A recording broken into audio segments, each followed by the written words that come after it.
ملکہ حور پری کی بات سن کر کے زاریہ پریشان ہو گئی۔ اس نے کہا، اے ملکہ، تجھے شاید معلوم نہیں ہے کہ شاہ بہرام تو پہلے سے شادی شدہ ہے اور اس کی شادی کسی انسان سے نہیں بلکہ ایک پری سے ہوئی ہے، اور وہ پری کے لیے ہی تو اس مشن کے لیے نکلا ہوا ہے۔ ہو سکتا ہے کہ اس نے تمہیں اپنی روداد سنائی ہو، اور تم اس کی روداد اگر سن چکی ہو تو اس کی روداد سننے کے بعد بھی تم اس سے شادی کرنا چاہتی ہو، تو تم یہ ظلم کر رہی ہو، کیونکہ وہ تو پری حسن بانوں کے علاوہ کسی سے شادی جو ہے وہ نہیں کر سکتا۔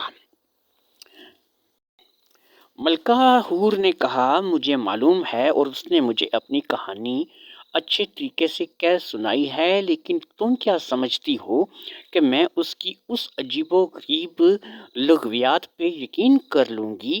وہ اپنے آپ کو ایک بہت ہی حسین شہزادہ قرار دیتا ہے، لیکن تم نے ابھی اسے دیکھا نہیں کہ اس کا رنگ روپ کتنا بدل گیا ہے۔ اس کا رنگ روپ کیسا ہے؟ وہ تو ایک سانولے رنگ کا عام سا انسان ہے، اور اسے تو خوش قسمت اپنے آپ کو سمجھنا چاہیے کہ میں اس ملک کی ملکہ، اس ریاست کی ملکہ اس سے شادی کرنے والی ہوں، جو کہ اس کے ساتھ اس جیسے معمولی شکل و صورت کے انسان کے ساتھ شادی صرف اس لیے کر رہی ہے کہ اس نے مجھے شرط میں جیتا ہے، اس نے مجھے لڑ کر جیتا ہے، اور وہ بہت بہادر ہے۔ اگر وہ اس قدر شاندار سپاہ سالار نہ ہوتا اور اپنی تلوار کے فن کا اس قدر مظاہرہ نہ کرتا، تو میں کبھی بھی اس جیسے معمولی انسان کو دوسری نظر دیکھنا گوارا نہ کرتی، جبکہ میں اب اس کے ساتھ شادی کر رہی ہوں، تو جس کی وجہ یہی ہے کہ اس کی بہادری۔ زاریہ نے کہا، دیکھو میں تمہیں بتاتی ہوں کہ میرا بھی رنگ روپ بدل گیا ہے، میرے بھی کپڑے بدل گئے ہیں، میری بھی پوشاک بدل گئی ہے۔ یقین کرو کہ میں وہ نہیں ہوں جو تمہیں دکھائی دے رہی ہوں، لیکن کیا کروں، اس وقت میں اپنے آپ کو ظاہر نہیں کر سکتی۔ مجھے بھی یہاں پر آ کر کے احساس ہوا ہے کہ اب میں جو کچھ تھی وہ نہیں رہی ہوں، تو اس لیے میرے خیال میں جو کچھ میرے ساتھ ہوا ہے ویسا ہی شاہ بہرام کے ساتھ بھی ہوا ہوگا۔ بلا شبہ وہ ایک انتہائی حسین و جمیل شہزادہ ہے، جو کہ بہت ہی زیادہ حسین ہے، اور تم جو ہے وہ غلطی کرنے جا رہی ہو۔ وہ پہلے سے شادی شدہ ہے، تو وہ تمہارے ساتھ شادی بہرحال نہیں کر سکتا۔ ملکہ حور نے کہا، چلو ٹھیک ہے، یہ تو بات کی بات ہے، لیکن یہ تو صبح ہوگی تو دیکھا جائے گا۔ یہاں پر تو ریاست بھی میری ہے، قانون بھی میرا ہے، اور سپاہی بھی میرے ہیں۔ تمہاری شادی، تم جو ہے وہ میری شادی دیکھو گی، اور دیکھو گی کہ میں شاہ بہرام سے شادی کروں گی۔ فی الحال تو یہ ہے کہ وہ مہمان خانے میں ہے، اور تم اس سے جا کے مل سکتی ہو، اور میں تمہیں وہاں پر لے کے چلتی ہوں اپنے سپاہیوں کے ہمراہ، تاکہ تم اس سے مل لو، اور تم نے جو بھی بات اس سے آخری بار کرنی ہے کر لو، کیونکہ تم دونوں کی ایک ہی یہ ملاقات ہو سکے گی۔ اس کے بعد جب تک میری اس کے ساتھ شادی نہیں ہو جاتی، میں اس وقت تک تمہیں اس کے ساتھ ملاقات کی اجازت نہیں دوں گی۔ اس نے کہا، ٹھیک ہے، اگر آپ مجھے اس کے ساتھ ایک ہی ملاقات کی اجازت دینا چاہتی ہیں تو کوشش کیجئے کہ یہ ملاقات جو ہے یہ میری اور اس کی اکیلے میں ہو، اور اس وقت ہم دونوں کو کوئی اس بات پہ تنگ نہ کرے، یا ہم دونوں سے کوئی گفتگو نہ کرے۔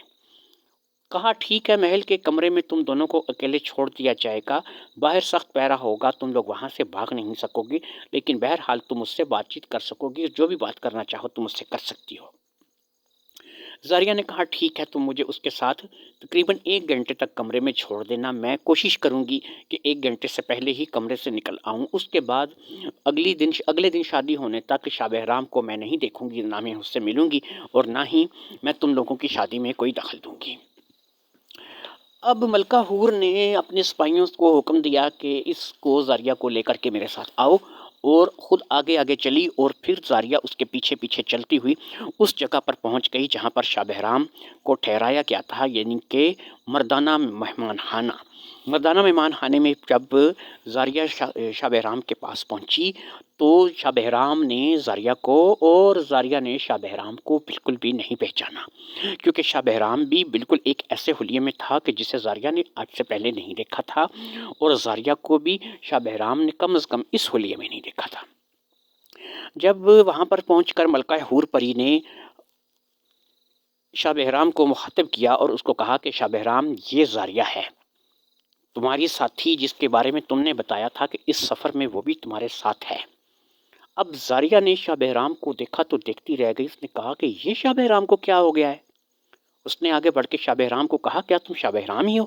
اس نے کہا ہاں میں شاہ بہرام ہوں، لیکن تم مجھے اپنا یقین دلاؤ، کیا تم زاریہ ہو؟ ہاں میں زاریہ ہوں۔ میں تمہیں اس بات سے یقین دلا سکتی ہوں کہ تمہیں اتنا یاد ہونا چاہیے کہ مجھے کسی کے کہنے پر تم پر نظر رکھنے کے لیے کہا گیا ہے، اور تم نے میری بہت ہی عزیز سہیلی سے شادی کی ہے، اور تمہیں چوتھے راستے پر جانے سے بگے نے منع کیا تھا، لیکن جب تم چوتھے راستے پر گئے تھے تو تب تمہاری پری حسن بانو سے ملاقات ہوئی تھی۔ اب یہ ساری بات جاننے کے بعد شاہ بہرام کو کوئی شک کی گنجائش نہیں رہی تھی کہ یہی زاریہ ہے، کیونکہ جو کہانی شاہ بہرام نے ملکہ حور کو سنائی تھی اس کہانی میں اس نے ساری باتیں ہی ملکہ حور کو نہیں بتا دی تھی۔ اس نے بہت ساری باتیں ایسی تھیں جو ملکہ حور کو ابھی نہیں پتہ تھی، لیکن زاریہ جن باتوں کا حوالہ دے رہی تھی وہ بہرحال زاریہ اور شاہ بہرام کے علاوہ بہت کم لوگ جانتے تھے، اور اسی لیے شاہ بہرام نے اس بات پہ یقین کر لیا کہ یہی زاریہ ہے۔ زاریہ کو بھی اس حلیے میں دیکھ کے شاہ بہرام کو بے حد دکھ ہوا تھا، اور وہ بھی بڑا پریشان ہو گیا کہ یہ زاریہ کا حلیہ جو ہے یہ کیسا ہو گیا ہے اور زاریہ کو کیا ہو گیا ہے۔ خیر ملکہ حور پری نے اپنی وعدے کے مطابق سے دونوں کو 1 گھنٹے کے لیے کمرے میں چھوڑ دیا، باہر پہرا لگا دیا گیا اور دروازے بند کر دیے گئے۔ کمرہ فارغ ہونے پر اب دونوں وہاں پر وہ اکیلے رہ گئے۔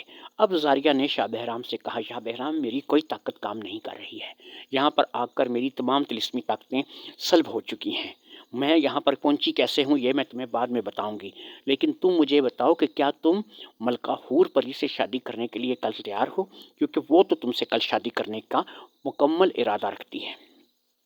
شاہ بہرام نے کہا تم اچھی طرح سے جانتی ہو کہ میں کسی بھی ملکہ حور پری سے شادی نہیں کر سکتا، اور نہ ہی ملکہ حور پری سے شادی جو ہے وہ میرا مشن ہے، لیکن میں کیا کروں کہ میں ایک ایسی چنگل میں پھنس گیا ہوں کہ مجھے سمجھ میں نہیں آ رہی ہے کہ میں اب کیا کر سکتا ہوں اور یہاں سے میں کیسے آزاد ہو سکتا ہوں، مجھے اس چیز کی بالکل سمجھ نہیں آ رہی ہے۔ اب زاریہ نے کہا ایک ہے جو اس حالت میں بھی اور اس دنیا میں بھی ہماری مدد کر رہا ہے، یعنی جہاں پر ہم پہنچ گئے ہیں یہاں پر بھی ہماری مدد کرنے کے لیے ایک ہے جو موجود ہے۔ تو شاہ بہرام نے کہا کہ وہ ایک کون ہے جو یہاں پہ موجود ہے جس کے بارے میں تم اشارہ دے رہی ہو؟ اس نے کہا وہی جو ساحل بن کر ماپارا کے دربار میں آیا تھا، وہی جو جنگلی بن کر تمہیں جنگل میں ملا اور جس نے تمہیں یہاں 7 ندیوں کا پانی لانے کے لیے بھیجا، اور وہی جس نے مجھے ایک راستہ دکھایا جس راستے پر چلتی ہوئی میں تم تک پہنچ گئی، وہ یہاں بھی آ چکا ہے۔ اس بار وہ ایک عربی کے روپ میں تھا، لیکن میں نے اسے بھی اس کی مخصوص سوگند سے پہچان لیا، میں اس کی سوگند کو بھی اب اچھی طرح سے محسوس کرنے لگی ہوں، اور میں تمہیں یہ بھی بتا دوں کہ جس محل میں میں یہاں پر لائی گئی ہوں مجھے یہاں بھی اس کی سوگند محسوس ہو رہی ہے، یعنی اگر ہمارے ساتھ کچھ برا ہوا تو یقیناً ہماری مدد بھی آئے گی۔ لیکن میں تمہیں ایک بات بتاؤں کہ جو سن کر کے میں حیران ہوں، مجھے بتایا گیا ہے کہ اس پوری ریاست میں کوئی بھی ایسی جگہ نہیں ہے جہاں پر کوئی جھیل، ندی یا کوئی دریا وغیرہ ہو جس کو نیلی ندی کہا جا سکے۔ یہاں پر کوئی ایسا جوہر، کوئی ایسا دریا نہیں ہے کہ جس کو نیلی ندی کے نام سے مخاطب کیا جا سکے۔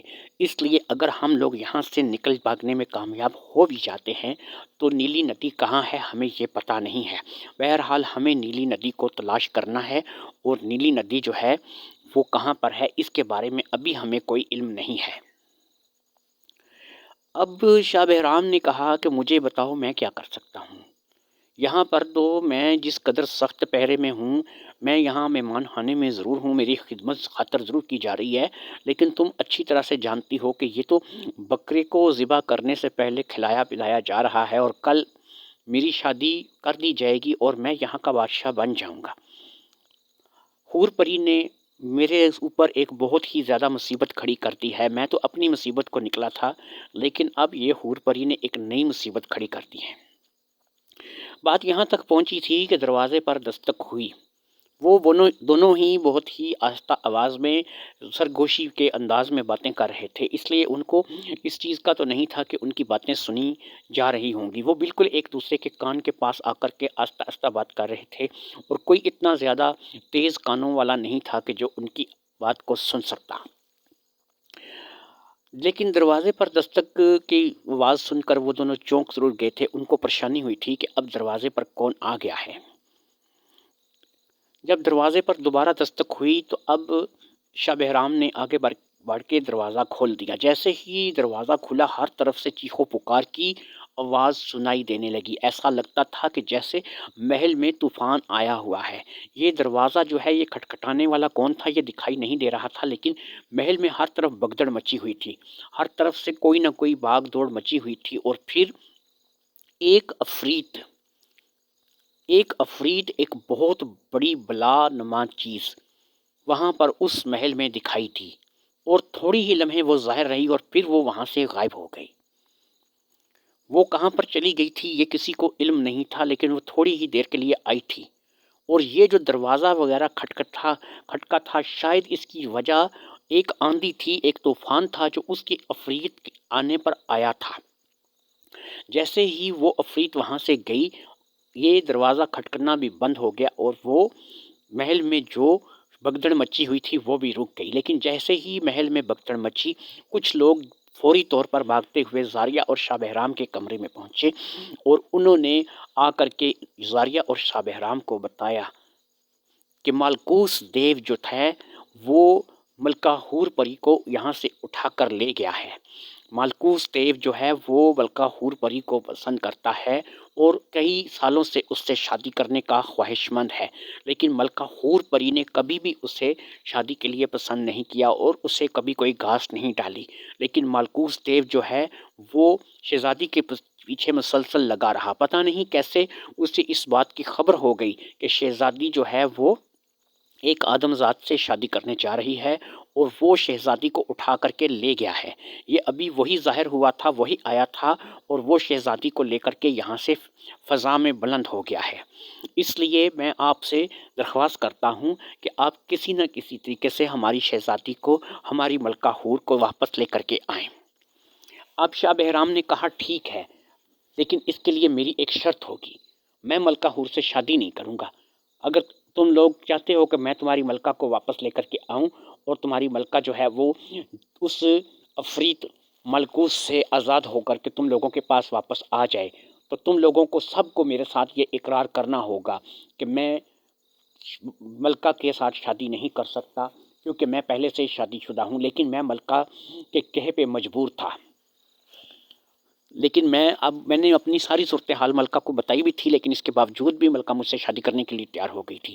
اگر تم چاہتے ہو کہ میں اس افریت سے ملکہ حور کو لے کر کے آؤں تو پھر تم لوگوں نے ایک کام کرنا ہے کہ ملکہ کو اس بات پر رضامند کرنا ہے کہ میں ملکہ سے شادی نہ کروں، اور اگر میں ملکہ سے زبردستی شادی پر انکار کر دوں تو تم ساری سلطنت تمام لوگ میرے ساتھ حلف دو، وعدہ کرو کہ تم لوگ میرے پیچھے نہیں پڑو گے اور تم لوگ جو ہے وہ مجھے یہاں سے جانے دو گے اور زاریہ کو بھی یہاں سے جانے دو گے۔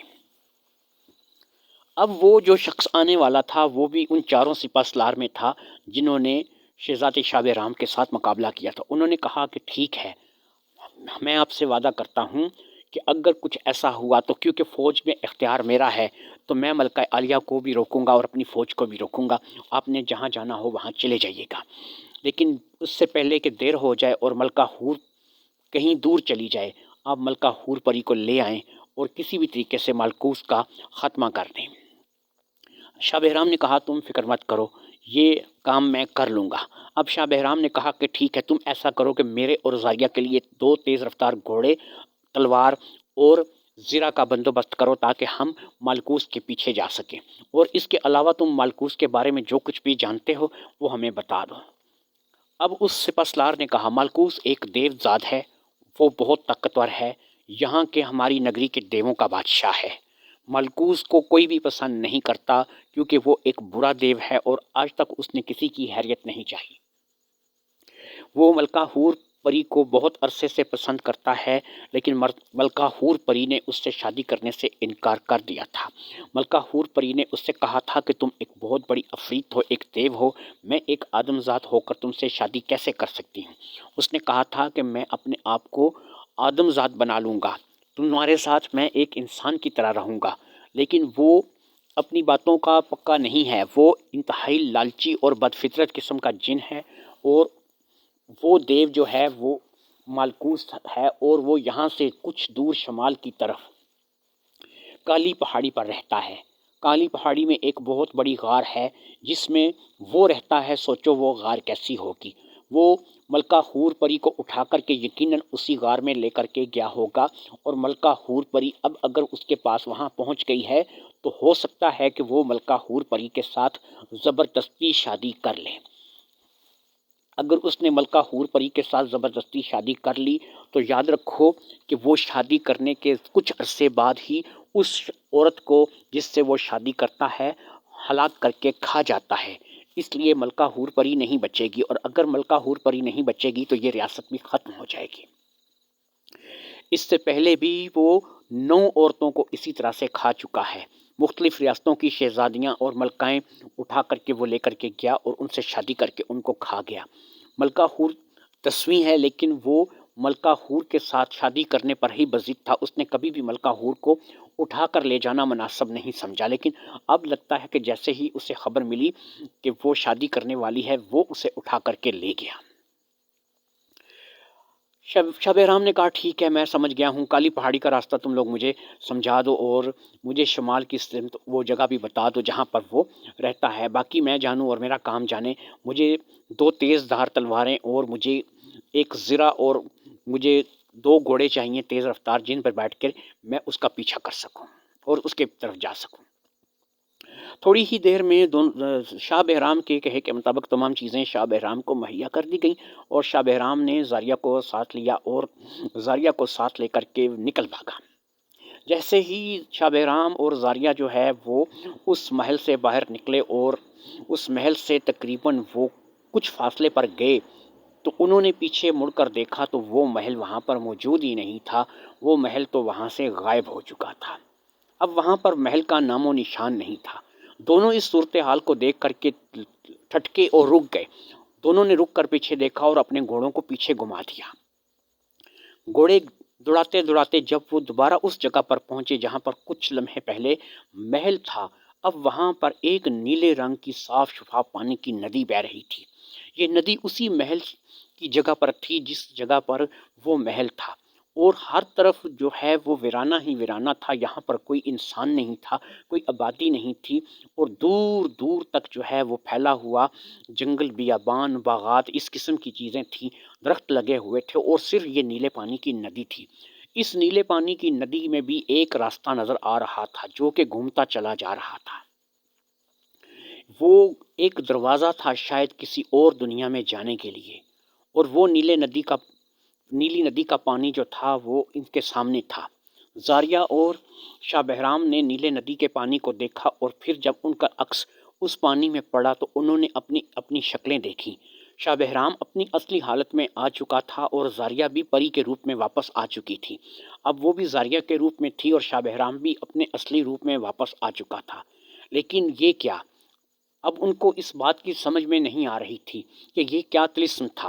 حور پری کو مالکوس اٹھا کر لے گیا تھا شمال کی طرف کالی پہاڑی میں۔ کیا واقعی حور پری کو اٹھا کر کے کوئی لے کر گیا تھا، یا یہ بھی کوئی طلسم تھا؟ حور پری واقعی کوئی انسان تھی یا کوئی جادو تھا؟ یہ کچھ بھی سمجھ میں نہیں آ رہا تھا۔ زاریہ نے کہا لگتا ہے کہ جو کچھ بھی تھا یہ سب ہمارا فریب نظر تھا، دھوکہ تھا، جادو تھا جو بھی ہمارے ساتھ ہوا، لیکن پتہ نہیں کیسے یہ جادو ختم ہو گیا اور ایک دم سے محل غائب ہو گیا اور وہ ندی ظاہر ہو گئی، جس ندی کی تلاش کے لیے ہم یہاں پر آئے تھے۔ اب ہمیں یہاں سے فوری طور پر کسی چھاگل میں، کسی بوتل میں پانی لے لینا چاہیے۔ زاریہ کی کیونکہ طاقتیں واپس آ چکی تھیں تو اس نے فوری طور پر ہوا میں ہاتھ لہرایا تو اس کے ہوا میں ایک بوتل آ گئی۔ اس نے اس بوتل سے اس پانی کو بھرا اور اس پانی کو اچھے طریقے سے ڈھکن لگا کے بند کر دیا۔ یہ بوتل کا پانی اس نے تھوڑا ہی لیا تھا کیونکہ ابھی اس نے 6 ندیوں کا پانی اور لینا تھا۔ اس ساری صورتحال کو وہ سمجھنے سے قاصر تھی۔ ایک طرف تو کل شاہ بہرام کی شادی ہونے والی تھی اور دوسری طرف سب کچھ ہی تلپٹ ہو گیا تھا۔ کچھ بھی سمجھ میں نہیں آ رہا تھا کہ یہ کیا ہو گیا ہے اور کس طریقے سے ہو گیا ہے۔ اب شاہ بہرام اور زاریہ نے کہا کہ اب ہمارا یہی بنتا ہے کہ اب ہم لوگوں کو فوری طور پر اگلے راستے میں جانا چاہیے اور اگلے راستے کا رنگ جو ہے وہ اس ندی میں ہی ہمیں دکھائی دے رہا ہے۔ یہ سنہرا رنگ ہے، یہ سنہرے رنگ کا دروازہ ہے۔ اس کا مطلب ہے کہ اب ہم سنہری ندی کو تلاش کریں گے اور سنہری ندی کا پانی جو ہے وہ حاصل کریں گے۔